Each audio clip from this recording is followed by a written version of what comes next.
Good morning and welcome to our March Worksite Wellness Lunch and Learn. I'm Carol Battle and I manage the Worksite Wellness Program within the Office of State Human Resources. We are pleased to welcome each of you today. With spring, thankfully, within our sites, today's presentation focuses on looking at spring cleaning when it comes to your food choices. Many of you have likely heard the phrase clean eating. We are going to learn what it means to eat clean and the amazing impact it can have on your health. Our speaker, Katie Godin from Lifestyle Medical Centers, will share 10 tips for cleaning up your food choices and eating less processed foods. After the presentation, Katie will demonstrate a healthy, nutrient-rich salad recipe to help us all implement what we've learned about clean eating right away. Katie's a registered dietitian who's been practicing for 17 years. She focuses on helping individuals improve their knowledge and relationship with food and to meet their personal health goals. Lifestyle Medical Centers is an in-network nutrition counseling service.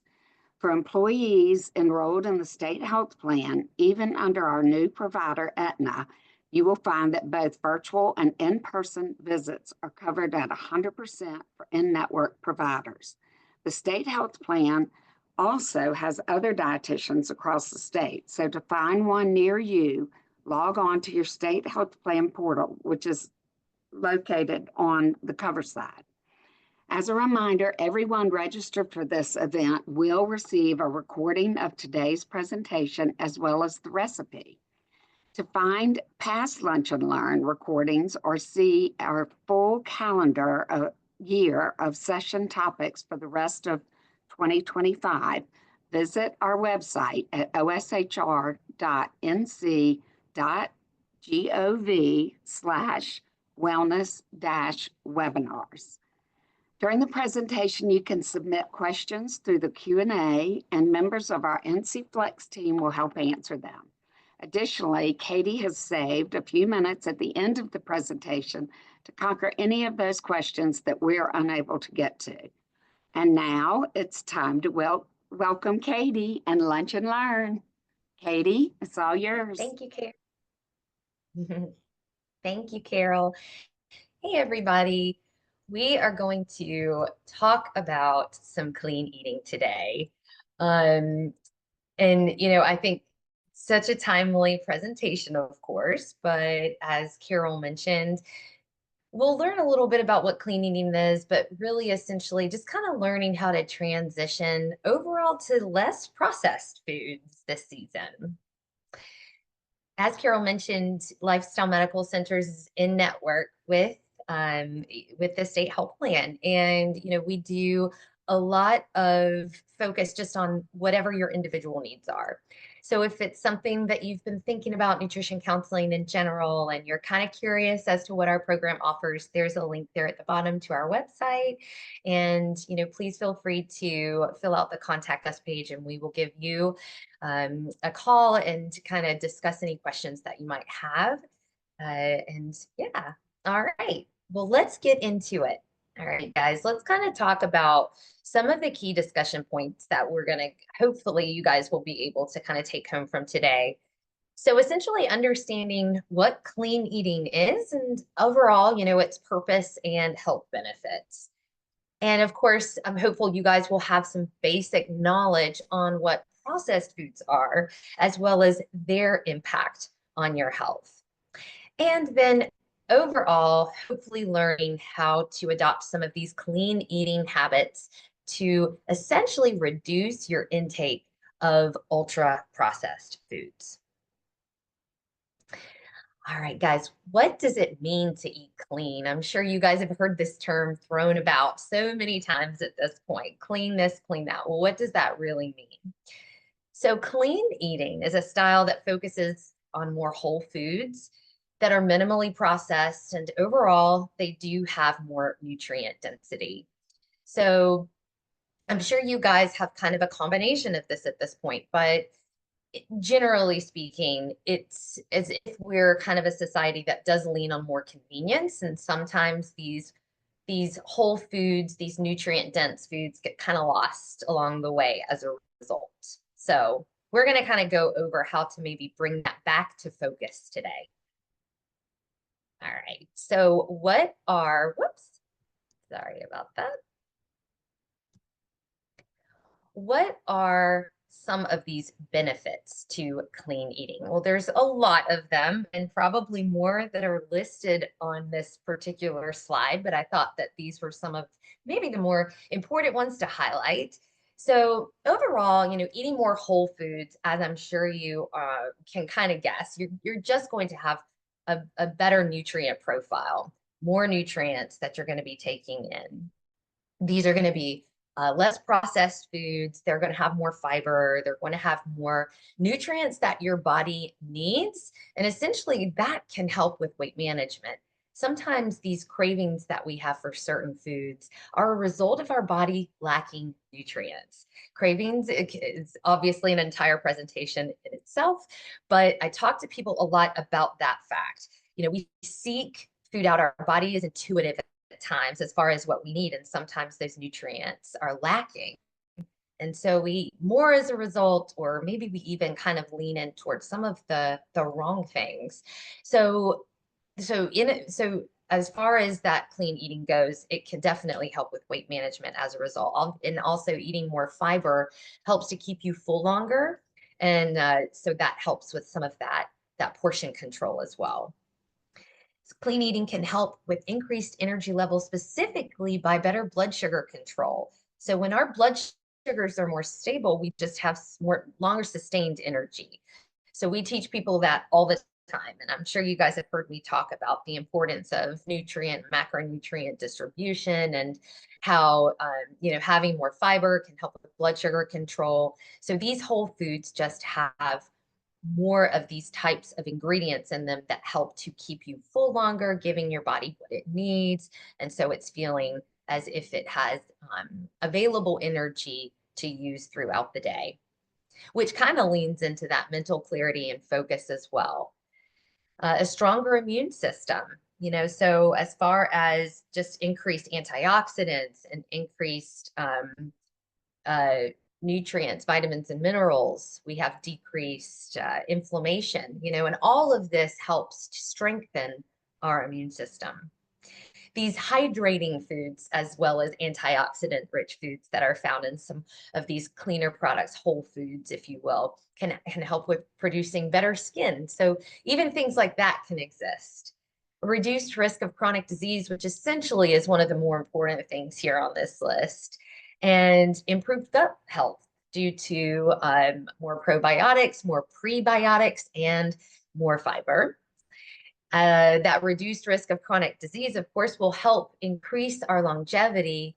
And we even see an improvement in our sleep quality as a result, just due to balanced hormones and, insulin levels being under control. There's a lot of things that are going on when it comes to these benefits here. So just something for you to think about, because I know finding relevance in a purpose to why we should eat in a certain way is really important. And so hopefully this kind of draws in a little bit of that for you. Well, obviously we know that we should eat cleaner, we should eat more whole foods, we should have less processed foods, but what are some of these barriers to clean eating? Well, there are definitely barriers. Time is a barrier. I hear that a lot. We talk about time management in sessions. We talk about budget-friendly tips because costs can certainly play a role. Sometimes it's accessibility to the foods. So it's really trying to get creative with individuals. Knowledge gaps exist. So having people understand what to look for, how to read a food label, where can we find these types of foods? What should we be looking for on a food label? These are knowledge gaps that do exist, and it's helpful to be in sessions with healthcare professionals and dietitians and people that can help educate you on this stuff. Lack of planning and barriers like cooking skills, having just some really simple knowledge of how to do some of that, which is obviously why we do these lunch and learns, is to help give you some really creative ways of, planning for things, having lots of meal ideas at hand. So, okay. Let's get into processed foods though. So you have an idea of what the clean eating side of things looks like. What about the processed side? So processed foods is a very, very general term. There are varying degrees of processing, and I want you to understand what that means. So we're going to talk about that.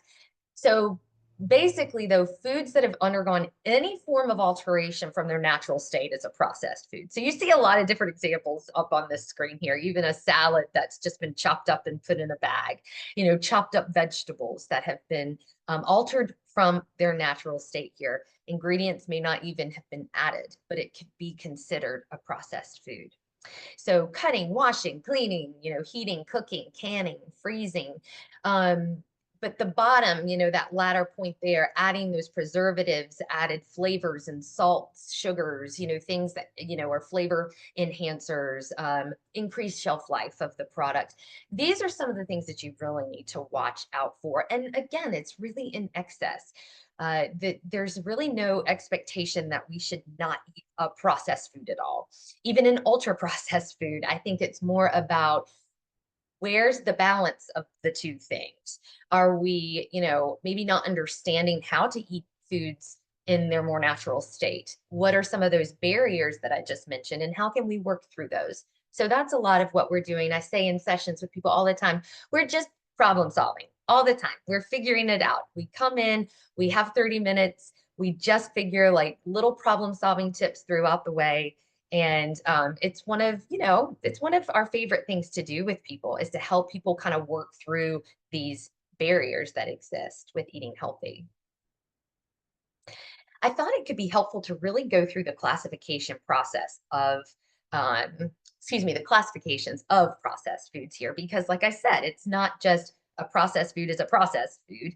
There's different levels. And what we really want to work on is that group 4 here is reducing those ultra processed foods. So you've got your first group here.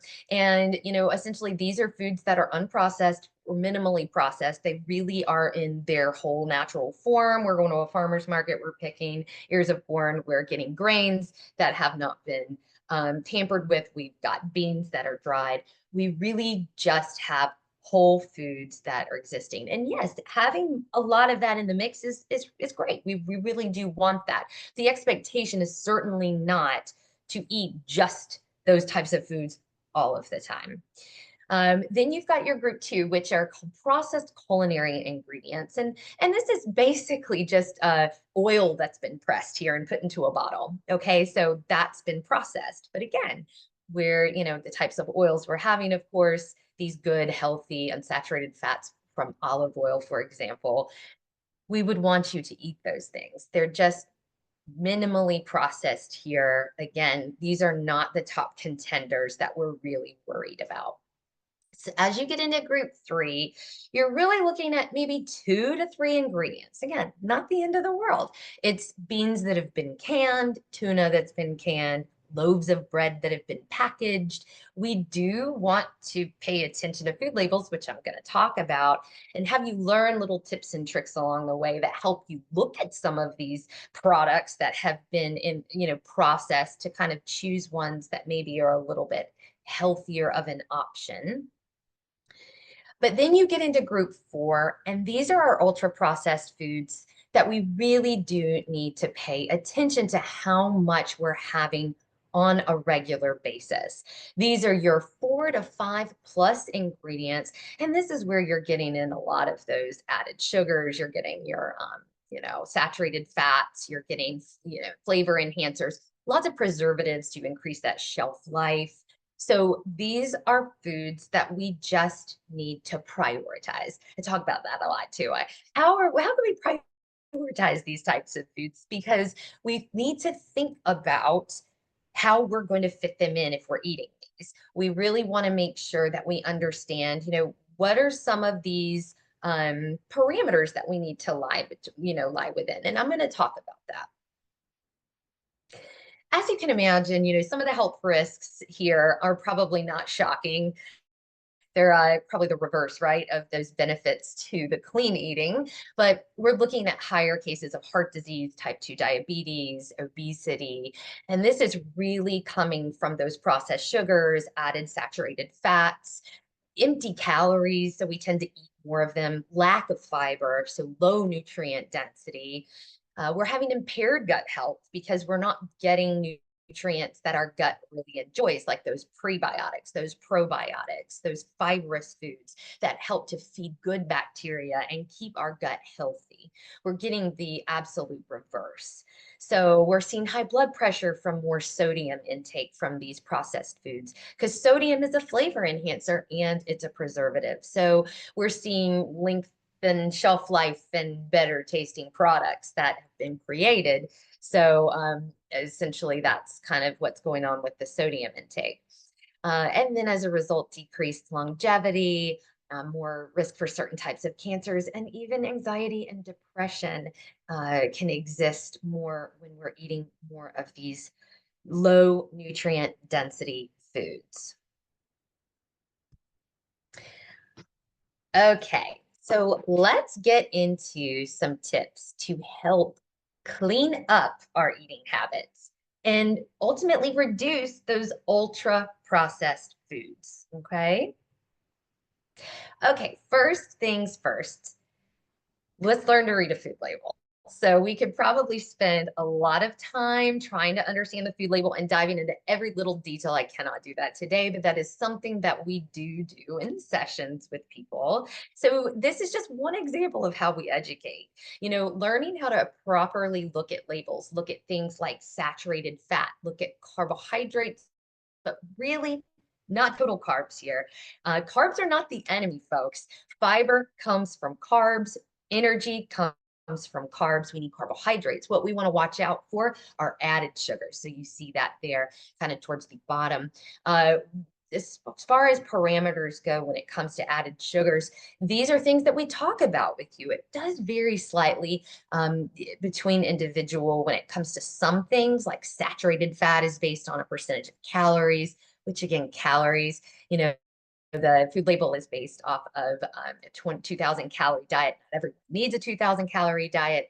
So some of these percentages and things like that may be a little off based on what you need personally, something we talk about. We don't need to overcomplicate the food label here. I just want you to learn how to look at things like added sugars, look at things like saturated fat. Where's it located? What does that mean? Look at sodium.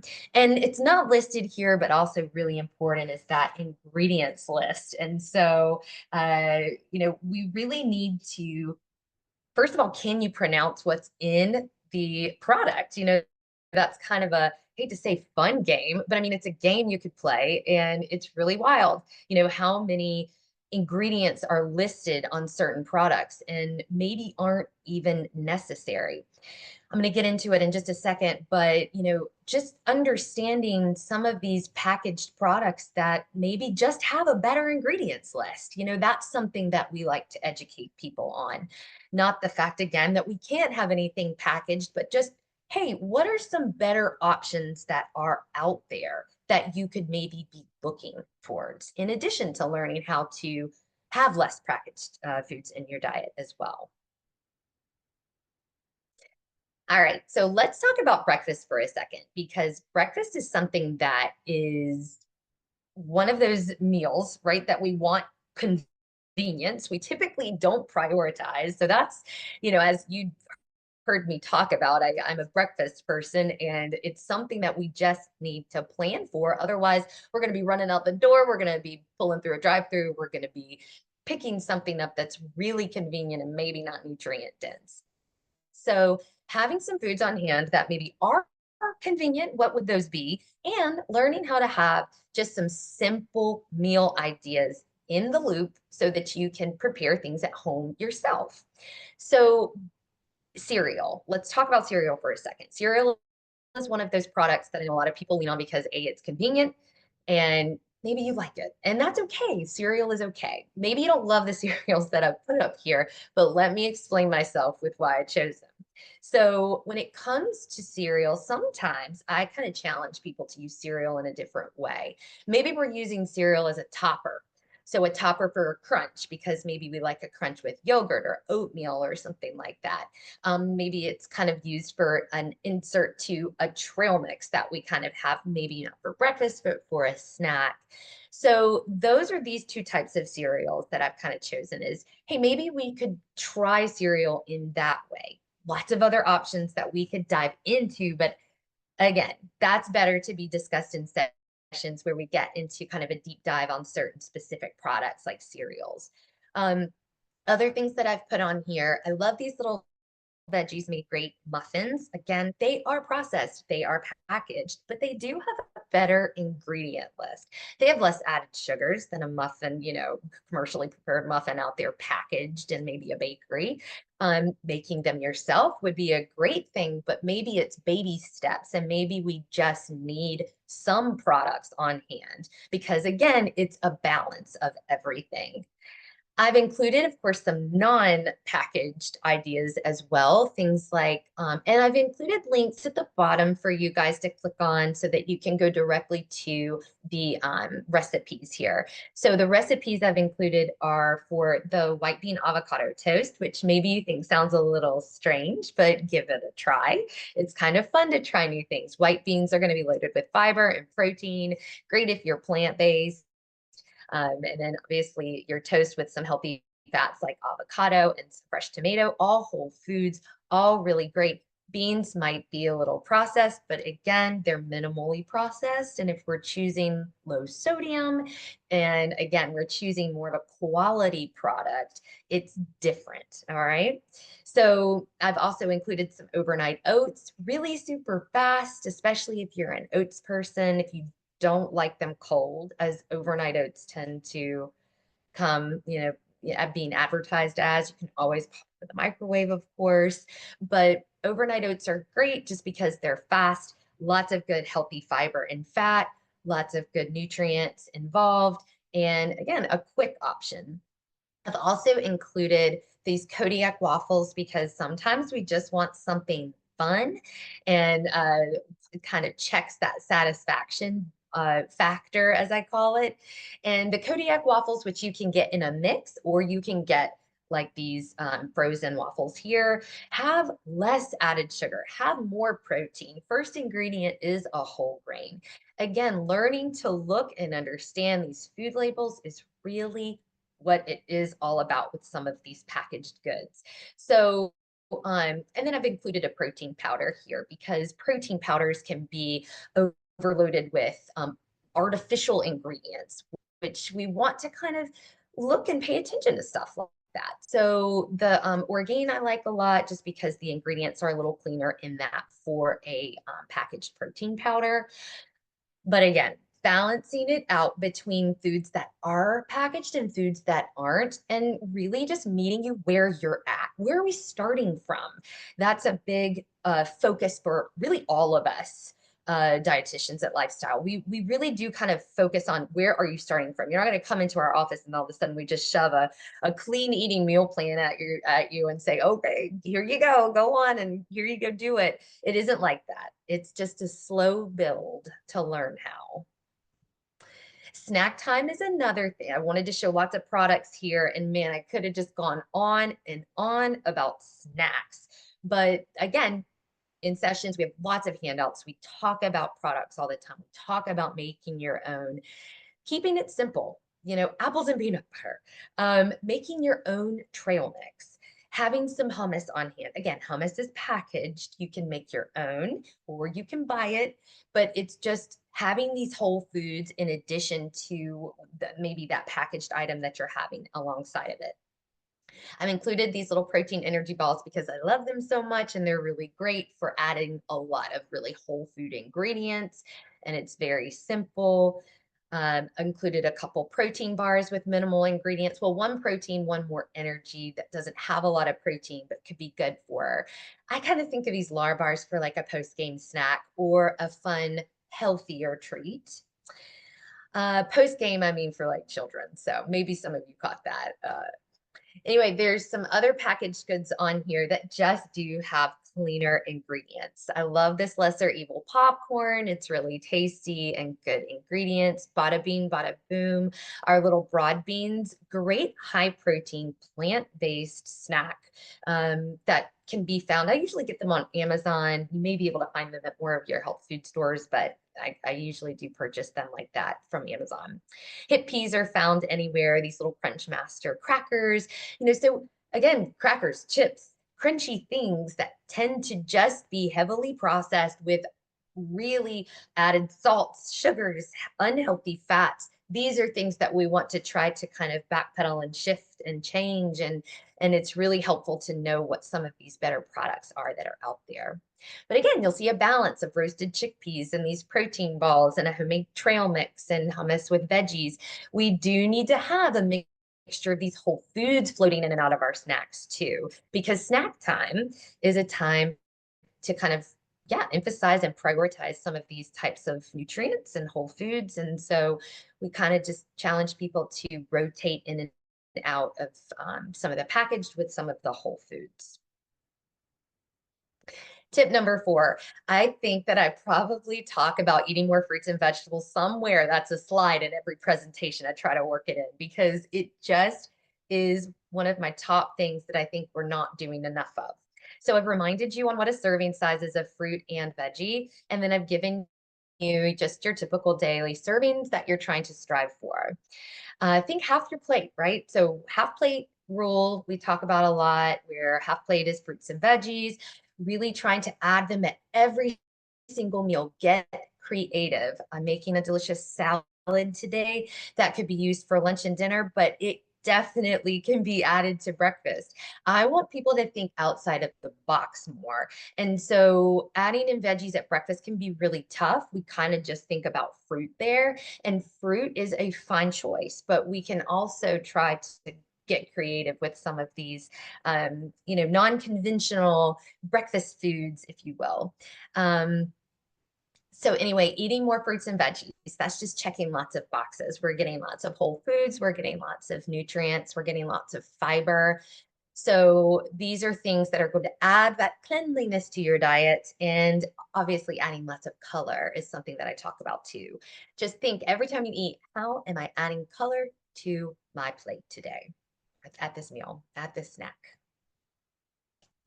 Cooking more at home is certainly going to be helpful when it comes to eating cleaner, really just because you can adjust things like added sugars and saturated fat and sodium easier.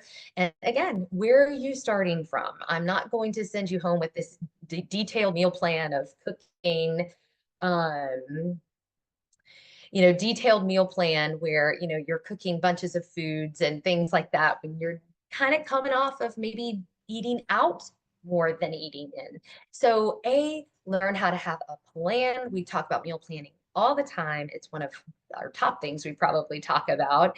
And, keep it simple. Have a few things that you kind of rotate and get comfortable with before you start adding lots of new things into the mix.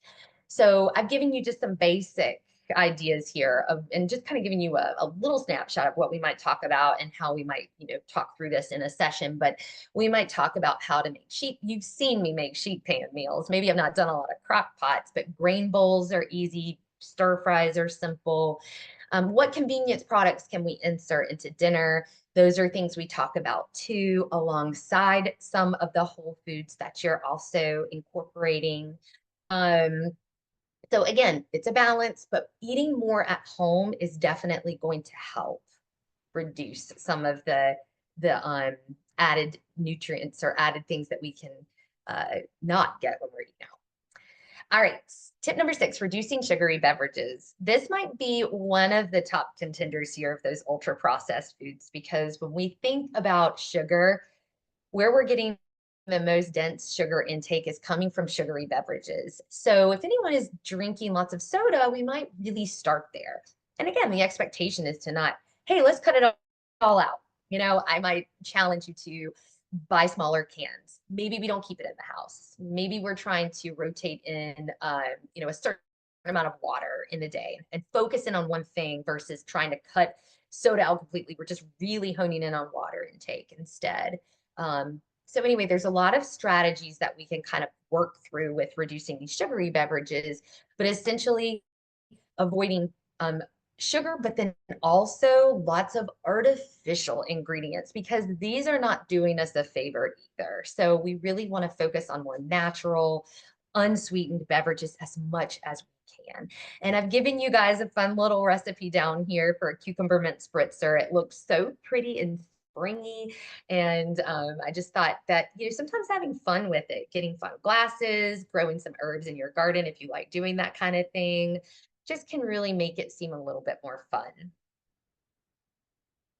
And then here we are, tip number 7, working towards reducing these top ultra processed foods. Just some of the top contenders I've listed here. And again, you guys know I don't like to demonize food. I'm not trying to say that you can't have anything that's on this list, but maybe we're learning how to have less. We're learning how to eat more of the other, and we're trying to work on identifying better products with better ingredients if we are going to get things like frozen pizzas.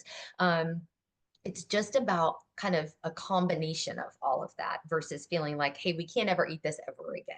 Those are not the goals. All right. We talk about desserts a lot too. I mean, the expectation, because my expectation for anyone is to not eat a dessert. I certainly enjoy my sweets. I've been experimenting a lot with making desserts at home. I think that can be really fun. I have some really fun blogs that I'll talk to you guys about on the last slide. But I've put 2 things here. I've put an example of a homemade brownie, and then I put an example of a packaged brownie. And so we talked about added sugars briefly with the food label slide, but we like to encourage around 25 to 35 grams, female, male, respectively here, or less for added sugars in a day. So again, where's your priority here with added sugar? Because it's not that you can't have any, it's that we're trying to limit it, right? So having and making desserts from scratch and knowing some good recipes, insert where I come in to help give you those, and other dietitians, of course. I have a recipe here. Don't be scared of the word black bean. They're tasty. And honestly, there's other varieties out there that you can attempt and try too. But I also have, I put another from Eating Well, which is the website that I used for the salad recipe today. I've have another link here for some more kind of cleaner desserts. So click on that and kind of explore. That's something that we like to do with people, is just really explore fun recipes.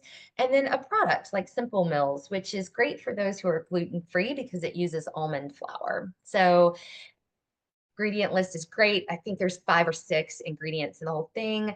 You will pay a little bit more for some of these packaged items. So maybe that leans you towards trying to make things at home, because you can really get by with making some really easy, fun, healthy recipes if you just kind of plan for it and take a little time to do so. So for some budget-friendly suggestions here, lots of things to consider. Just kind of threw down some ideas that really stuck out to me, but planning ahead is certainly going to help you save money. Anytime we have a plan with food, we're probably going to save some money. So include nights that you're eating out too, making a plan for those nights, because you know that they may exist. That, again, not the idea here you can't eat out at all. It's just understanding, hey, when am I going to eat out? Where am I going to go? What am I maybe going to choose? Buy in bulk if you can. Certain things like beans and rice and oats have longer shelf life, so you can buy those in bulk if needed. Certain frozen varieties of fruits and veggies, you will save money on those. And there's certain creative ways in which you can use them so that you don't feel like you have to sacrifice flavor of things. There's more strategy involved, I think, with frozen, but that's something that we can talk through too. Whenever you shop in season, you certainly will save. Trying certain things like dried beans versus canned. You don't have to do dried beans necessarily, but again, these are budget-friendly tips. So if it's something that you want to consider, then that's something to try. Less packaged snacks. I know we kind of hear this, anytime we want to eat healthy and whole foods, we're paying a lot more money. Well, not really. I mean, these packaged foods that are out there are super expensive. So that's something to really think about. Limiting lots of convenience foods like your microwavable rice versus rice you cook from scratch, pre-chopped veggies versus chopping your own. You're going to pay a convenience price for that. And then repurposing leftovers so that you're not throwing food away or wasteful or reusing things. All right, guys, I have got a little slide here as my last kind of tip slide.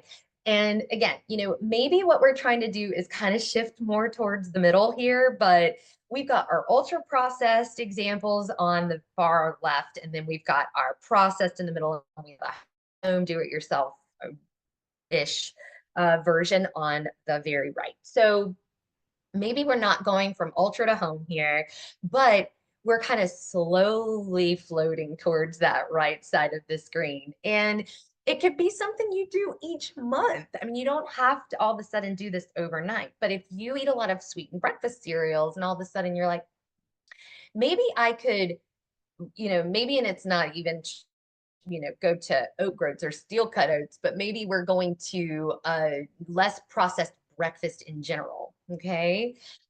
Maybe we're kind of working on certain types of chips. We're choosing less processed varieties or healthier ingredients, or even trying to make certain things on our own like that.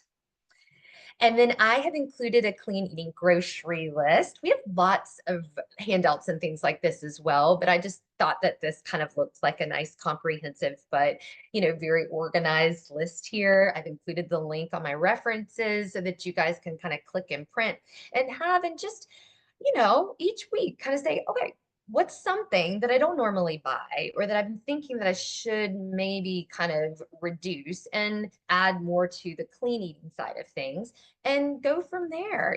Again, it's a slow build. I mentioned I wanted to provide some of my favorite food blogs. So these are just some, there are so many more. The dietitians that we work with, that all of us kind of collaborate and talk about stuff like this all the time. So these are some ones that we kind of all collectively use. And I love Clean Food Crush. That's one of my favorites. Real Food Dietitians. I use Eating Well all the time. I'm using it today. Easy Eats Dietitian. Forks Over Knives and Simply Veganista are more plant-based. And so that's kind of a fun, those two are really fun to check out. And the Gracious Pantry, but lots of really good ones. I'm sure you guys could share with me. I have that all the time. It's kind of one of my favorite things is when I learn something fun from a patient. So, and then just remember here, okay, I know this was a lot, but let's just take it one step at a time. It's all you can and should expect to do. And just know that that's what we want from you. We try to kind of emphasize that to you.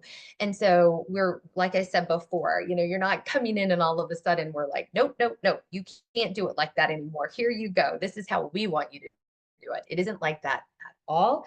It is a meet you where you're at, individualized experience where we're, kind of cheerleaders and educators and really support systems ultimately.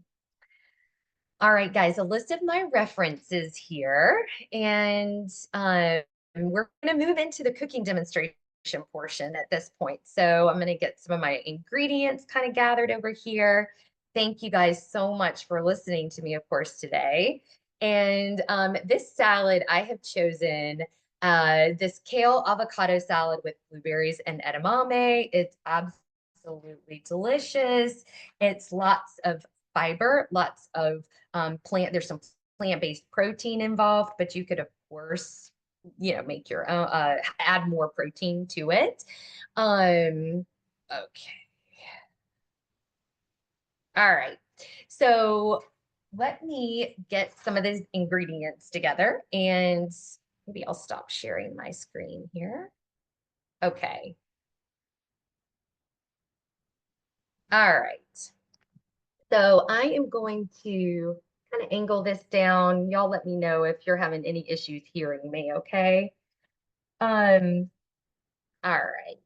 So what we've got going on in this particular salad today is we have 6 cups of some chopped, stemmed, and coarsely chopped kale. If you wanted to swap out the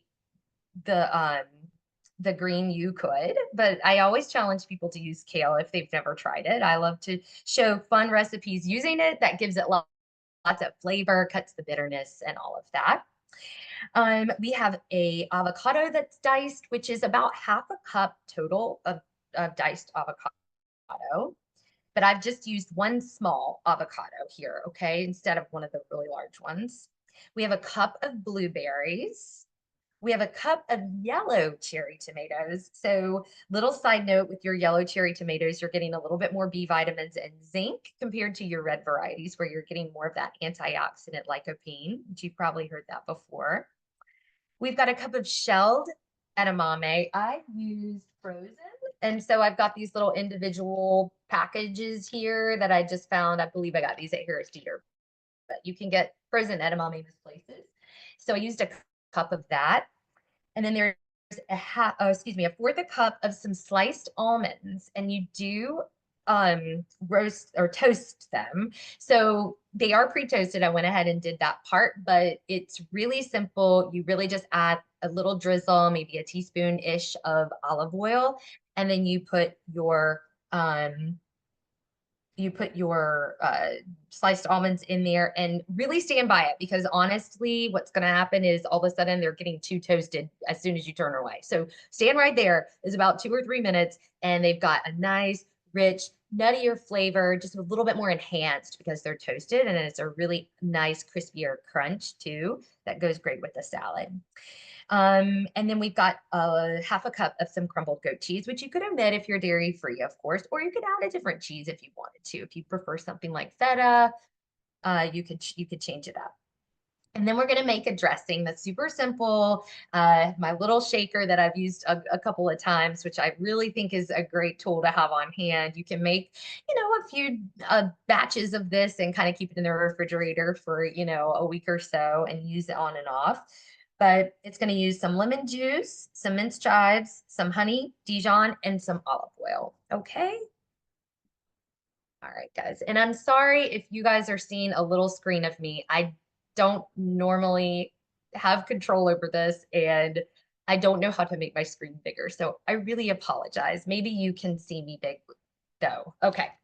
I'm going to dip my Katie, screen. everyone else is seeing you big, so you're Oh, good. thank goodness. Okay. Thank you. Thank you for confirming. All right. So what I'm going to do first is I am going to massage this kale with just a little bit of olive oil. So if you're measuring it out, literally maybe a teaspoon or so, you don't have to put a lot.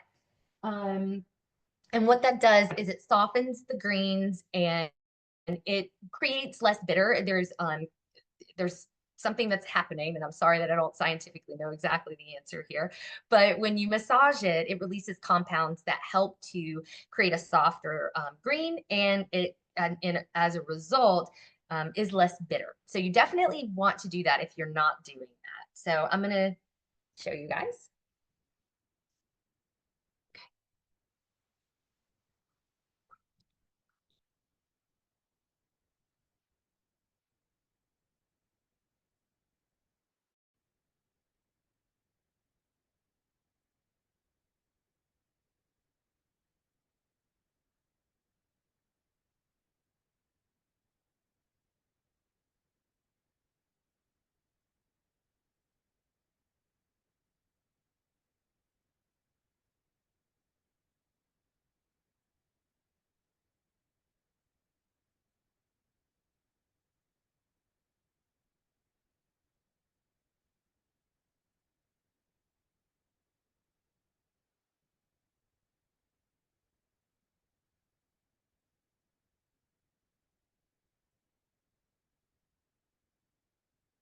Okay, so we've got 6 cups of our greens here that have been massaged. You can tell that the color of it is a little bit greener, darker green. And again, it's just a softer green at this point compared to what it was. All right, so now we all the rest of the ingredients, and then I'm going to make the salad dressing. Okay, so we have a cup of blueberries, so I'm going to add those in.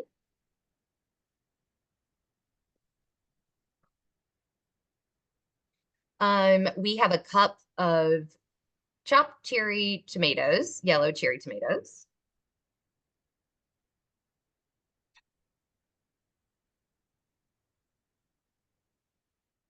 We have a cup of shelled edamame, so we're going to add in that for some yummy plant-based protein. I have that one avocado that has been diced, and I'm going to add that in. It's about a half a cup.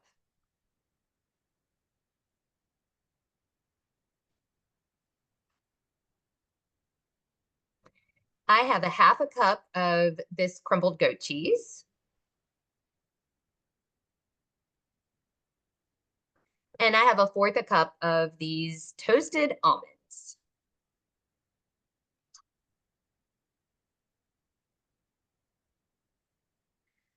All right, guys, I'm going to mix this up and then kind of show you what it looks like, and then I'm going to make the dressing.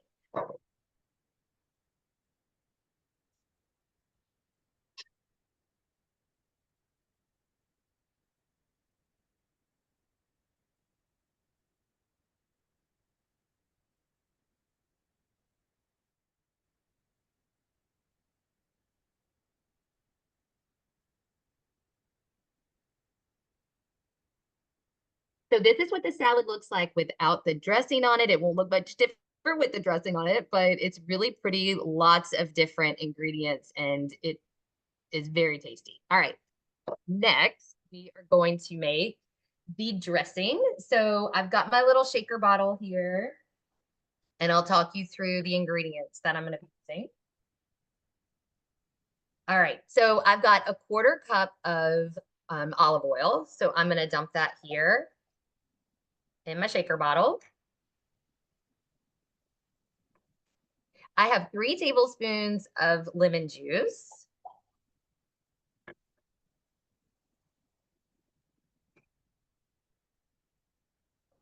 I have a teaspoon of some Dijon mustard that I'm going to add.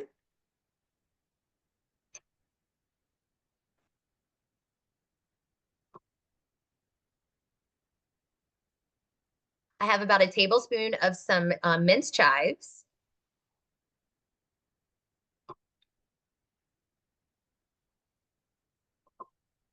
And then I'm going to add a teaspoon and a half of honey.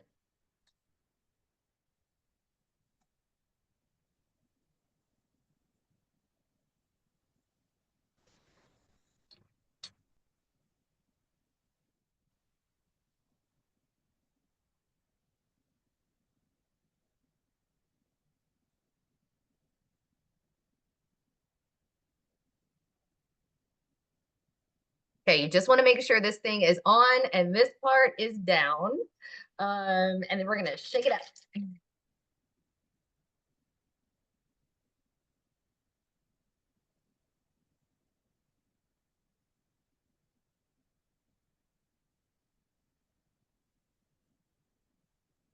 All right, instead of dressing this entire salad, I am going to, I should have cut out before I started, but I'm gonna get a bowl. I'm gonna put a little bit in this bowl, drizzle about a tablespoon-ish or so over it, and show you guys what it looks like.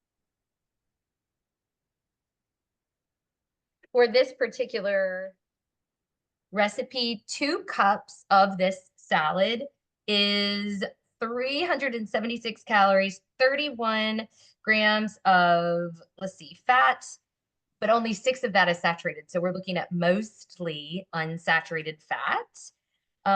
21 grams of carbohydrate with 9 grams of fiber, which is a phenomenal amount for a salad.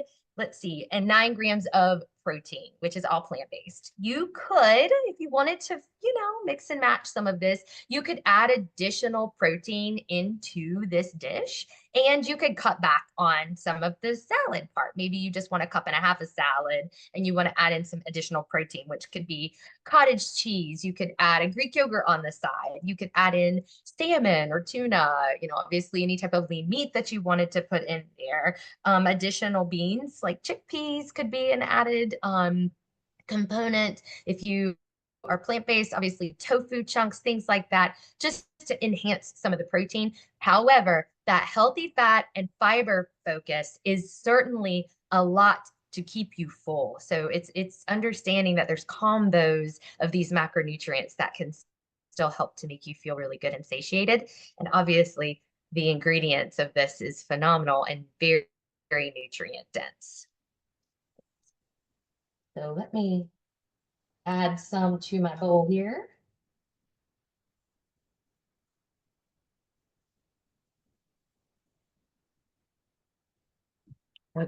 Okay.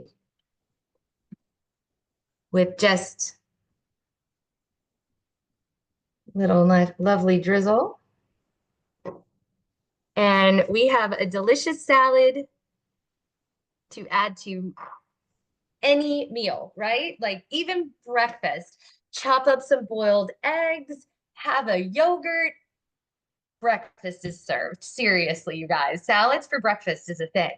It's not just for it's not just me. I'm not crazy, I promise. So anyway, I hope that you guys decide to try it. And or obviously with salads like this, you can get very creative and you can add lots of different things and twist different fruit, different nuts, different greens. Obviously, there's lots of variants here. So questions?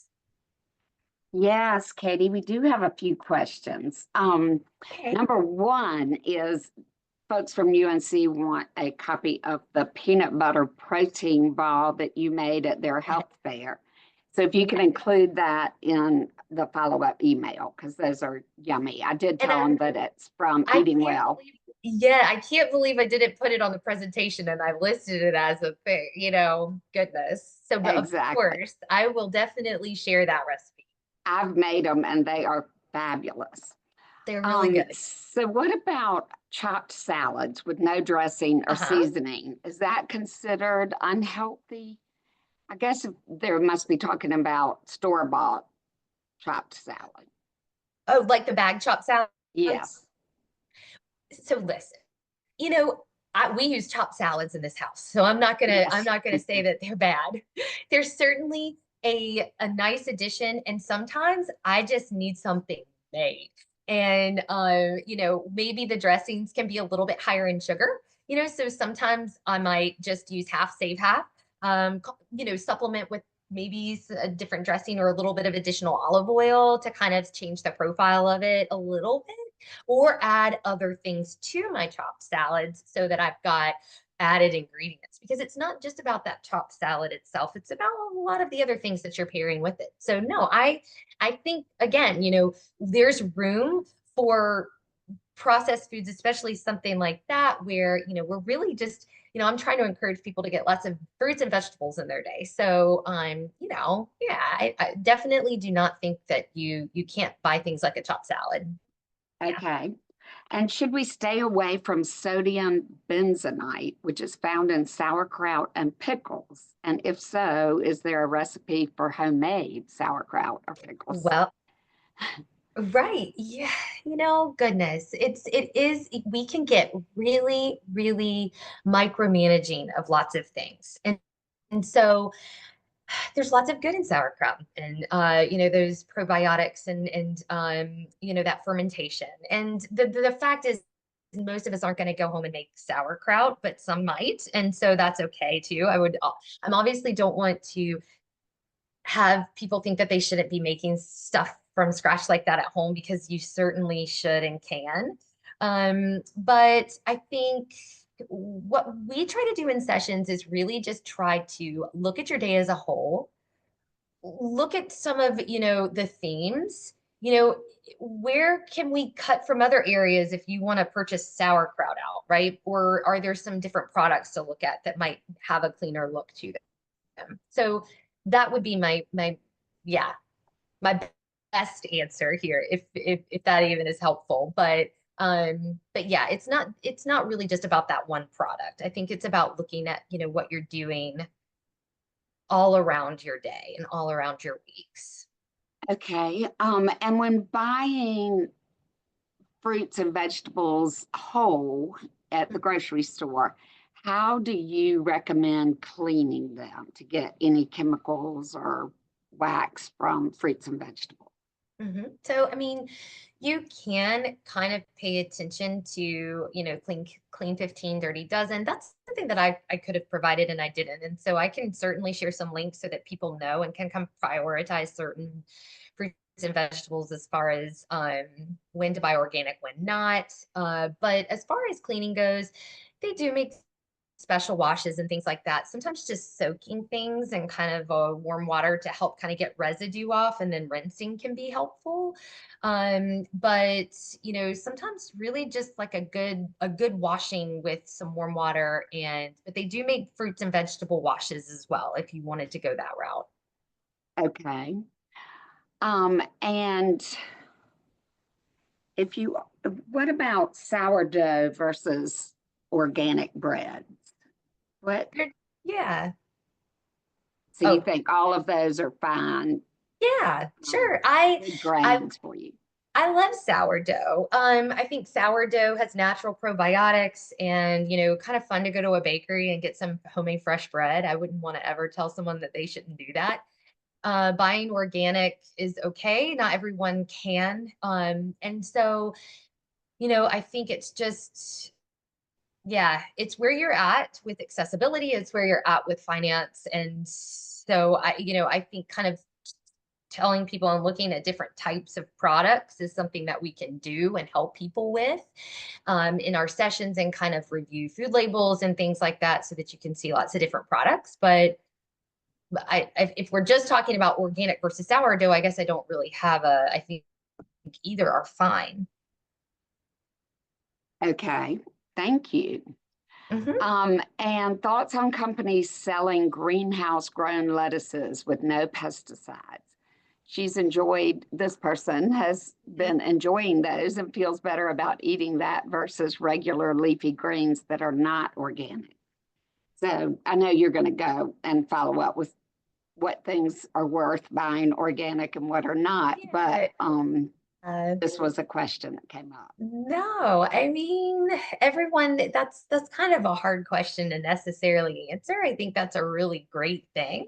I don't think that that's not a personal recommendation that I have for everybody, because again, we meet people where they're at. And so, but that sounds like a really, cool, healthy thing that sounds like a priority and a focus, and there is nothing wrong with that. But I also think it's okay to buy lettuce from a grocery store and go to a farmer's market. These are also really good options too. So I think it's a variety of how we do things. It's not just doing things like this one specific way, but no, that's fantastic. Okay. And then very last question, but with high density and low density foods, what's the difference between the two? And can you give us an example of each? I'm stumped. I don't really know what that person is talking about. And I don't know everything, you guys. You guys get me with some of these questions. But I don't really know what high density and low density is referring I, to. I And I'm think it's sorry for talking that. about, I Googled Like it, but like nutrient density? yes, like Oh, okay. more No, I can answer that. calories I'm like, are and we talking about like actual weight? And I don't know. But if we're talking about like nutrient density, high nutrient density versus low nutrient density, we're just really talking yes, about the nutrient composition of that food. Like, for example, an apple compared to a processed granola bar. You're looking right, at a lot more nutrient density in that apple versus the granola bar, because we've got more whole foods, more fiber, more antioxidants, in their natural state. So when we talk about more nutrient dense versus less nutrient dense, we're talking like more bang for your buck in that specific product. How much nutrients can you get for this compared to that in a nutshell? And then, how to make your diet kind of more nutrient dense as a whole versus low nutrient density. So that's what we're talking about. and high density would keep you full longer, likely. Yes. Low density would be more like the McDonald's French fries that are so good, but are terrible. There's a time and a place, isn't there? Gosh darn it. I love a little McDonald's fry here and there. But like, yes, as a whole, that nutrient density is usually equaling more fiber, more nutrients that our body needs. And essentially we're going to feel more sustained, which that could mean lots of different things. Full for sure, keeping us full longer. Yes. Okay, great. All right. Well, thank you so much, Katie. This was Yes. just very enlightening and perfect time of year to clean up your action with food, since we are getting ready to have spring and summer where there's so many fresh fruits and vegetables available to us. I For know, one, isn't it? am going to commit to trying some of these tips and maybe even add one a week through the summer. So by the end of the summer, I Mhm. should be a clean eater, There you hopefully. go. I love that. Just taking it one little step at a time. That's exactly what we would want people to do. Exactly. Yep. So And for that sounds all great. our guests and participants, thank you all for joining us today. Please look for the recording and the recipe in the email, which will be sent out soon. And you won't want to miss our April Lunch and Learn on the 15th of April. The topic is food and mood connection. So go ahead and sign up. I think learning what you are eating and how that affects your mood is important. So I'm looking forward to Definitely. that one. Yes. Thank you, Carol. All right. Thanks, everyone. We'll see you in April. Okay. All right. Take Thank you, care. Katie. Yes. Thank you. Bye.